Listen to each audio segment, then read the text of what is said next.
o que o envolvimento com a igreja sofredora, com os povos não alcançados, faz em uma pessoa, né? O que mudou em vocês?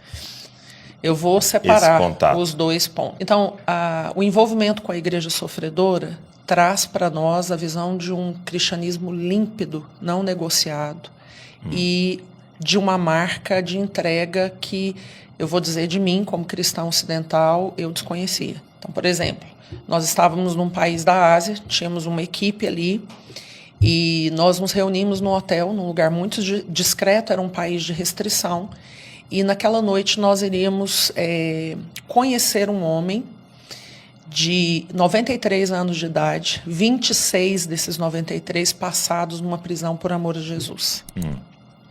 Foi nos dito que provavelmente esse irmão não conseguiria falar conosco pelo nível de tortura que ele recebera nessa região da fala. Garganta, língua, esôfago, cada vez que ele era convidado a abandonar a sua fé e ele se posicionava, né? Então eu costumo dizer, Douglas, que quando ele vem com a sua esposa, 93 anos, era um homem fisicamente comprometido, né? Mas eu costumo dizer que quando ele entrou na sala, Cristo entrou com ele. E nós fomos encharcados pela presença do Cristo. Ele não precisava falar nada. Nada. Mas ele se colocou de pé e por quase 2 horas ele compartilhou conosco esse evangelho espetacular, sem citar suas prisões, sem citar suas perseguições, sem citar as suas torturas. Ele colocou Jesus no centro. Sabe aquele cristocentrismo ali que a gente estava tocando no Cristo que ele estava falando, né? Então foi um momento assim, foi um momento muito marcante. Ele dividiu a minha visão de cristianismo, né? E no ano seguinte, quando nós voltamos, Jesus já tinha levado o nosso irmão para casa. E aí nós nos encontramos com a viúva.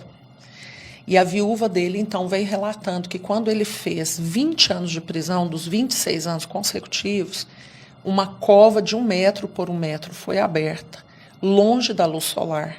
E por causa da forma que esse irmão pronunciava o seu amor por Jesus, ele levou um tipo de correção, sendo colocado de joelhos nessa cova e sendo mantido naquela mesma posição por 6 meses.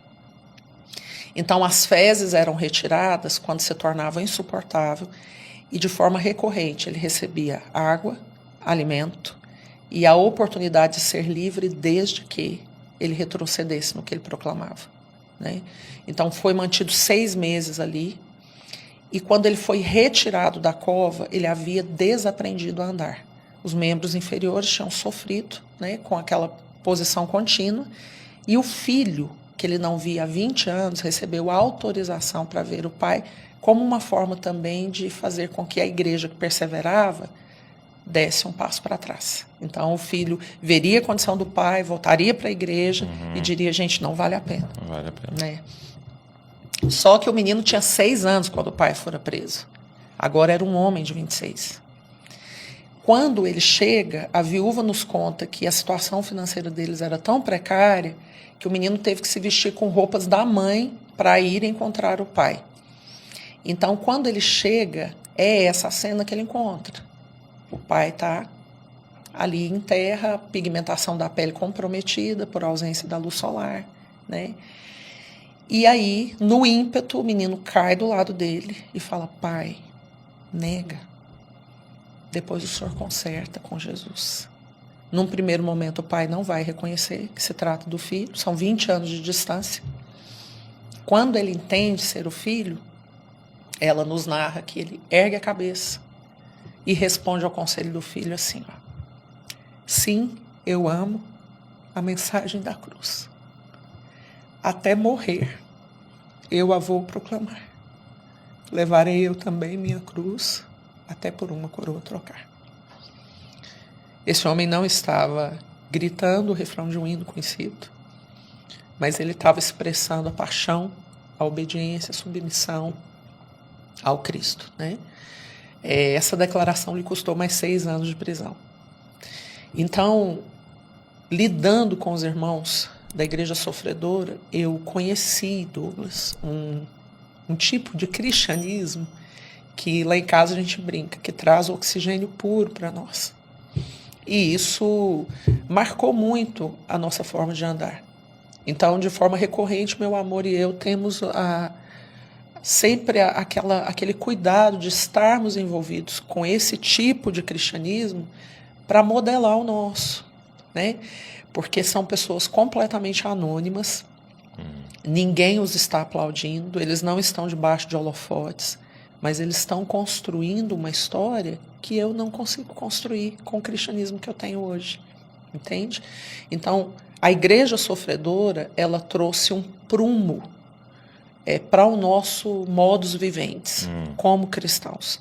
E isso nos provocou para entender que talvez nós não tenhamos a honra de sermos mártires por amor ao nosso Cristo, mas que nós precisamos ser maturados no processo de desenvolver uma mentalidade de martírio, acatando as pequenas mortes que ele nos convida todos os dias. Exatamente. Então, a igreja sofredora teve esse ponto em nós. Já os povos não alcançados, que hoje totalizam cerca de 3 bilhões de pessoas na Terra que não tiveram acesso ao cristianismo, ao evangelho, e hoje nós temos uma estatística que a cada 24 horas, 120 mil pessoas morrem sem ouvir a palavra de Deus. Então, olhar para essa realidade nos remeteu muito ao que um poeta disse e cantou. E ele disse: eu vi o coração de Deus. E o coração de Deus é uma chaga aberta. Então, nós temos um Deus por quem nós somos apaixonados e que o coração dele está latejando. E lateja para que o filho dele seja distribuído a todo homem na terra. Você vai lembrar quando a multidão que tinha visto a multiplicação aproxima de Jesus e pergunta para Jesus assim: qual é a obra de Deus? Fala para nós qual é a obra de Deus. A palavra ali é ergon, que significa causa, aquilo com que eu estou sendo gasto. Com o que Deus está envolvido? Jesus responde: a obra de Deus é essa, que conheçais o Filho. Né? Então, os povos não alcançados trouxeram para nós um dilatar do senso de responsabilidade. Eu amo esse judeu, eu vou me casar com ele, mas enquanto o casamento não acontece, existe uma ferida aberta no coração de Deus. Como nós podemos responder a isso? Como a gente pode aplacar? E como é que nós vamos atar a nossa história ao fio da história de Deus para cumprir o que cumpre a nós nessa geração? Então, a igreja sofredora mediu o nosso cristianismo, mostrou para nós uma proposta muito maior, né? Nos mostrou que existe um nível de amor por Jesus que não é tão intenso para nós cristãos ocidentais. Eu vou dizer sim e assino o meu tempo de validade na Terra, né? E eu poderia passar aqui horas contando para você histórias que vão macular o nosso coração para esse lugar. E os povos trouxeram para nós esse dilatar do senso de responsabilidade, né? Quando Jesus vai mostrar no Evangelho de João que aquele que ama o Senhor, guarda os seus mandamentos e os pratica, de uma forma muito simplista, a gente entende que amar a Deus tem um cunho de obediência, né?